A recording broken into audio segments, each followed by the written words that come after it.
પરંતુ રસ્તો ભૂલ્યો. હા, આ શિકાર તો મારી પાસે છે, પરંતુ આને કાસો કેવી રીતે ખવાય? હા, આ સામેની વેરણ ભૂમિમાં કોઈ માણસની સીધા સળગતી લાગે છે. તો આ સીતામાં આ શિકારને શેકી ગ્રહણ કરી અને મારા પેટની ભૂખને બુજાવું.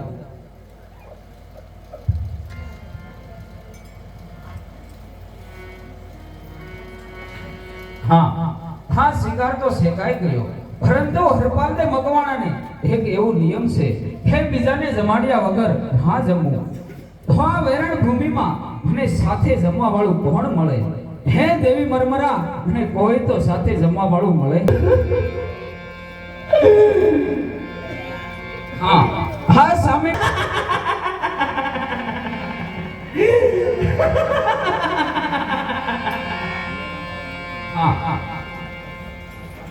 હા તો કોઈ સ્ત્રીનો હાથ. હા, વેરણ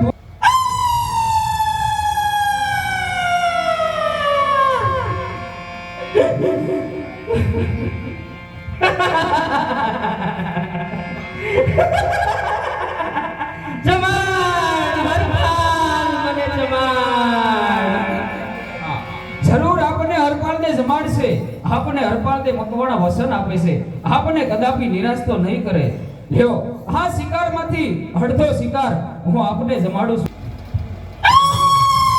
જમાડ હરપાલ, મને જમાડ.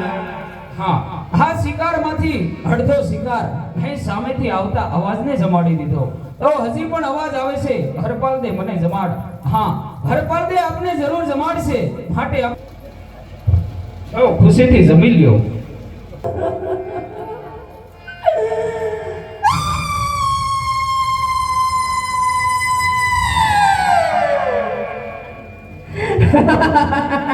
મને જમાડ.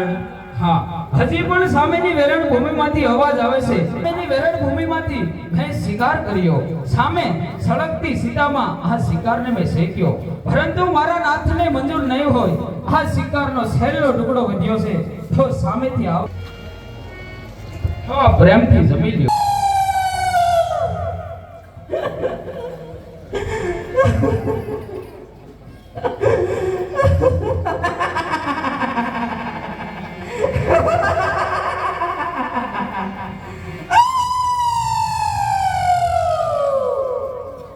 હરપાલ, મને જમાડ. હું ઘણા સમયથી ભૂખી છું, મને જમાડ. હરપાલ, મને જમાડ. હા, મારી પાસે જે પણ કંઈ જમવાનું હતું ને, હું સામેથી આવતા અવાજને જમાડી શક્યો છું. હા, તો હરપાલને મકવાણો એમને નિરાશ કરે ને, તો હરપાલ દેની નેક અને ટેક જાય.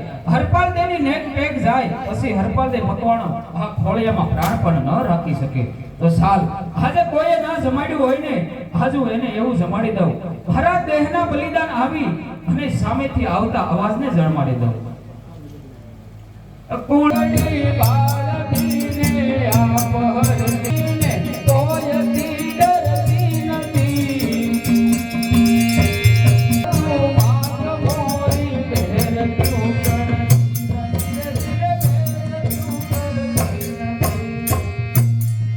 સદભાવનાથી મહાદ્ય શક્તિ યાદ કરતા આવજો.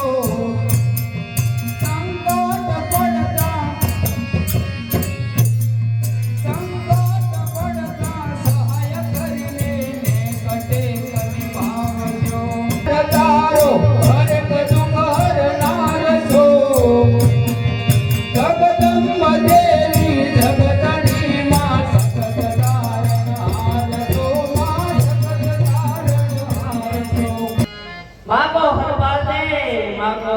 આપણે જે જોઈએ એ માગો. અરે આપ કોણ છો? આપ જાણો છો, છતાં એવું આપને જણાવું કે હું કોણ છું. હું જ આદિ અને હું જ અંત છું. હું જ શક્તિ, હું જ અંબા.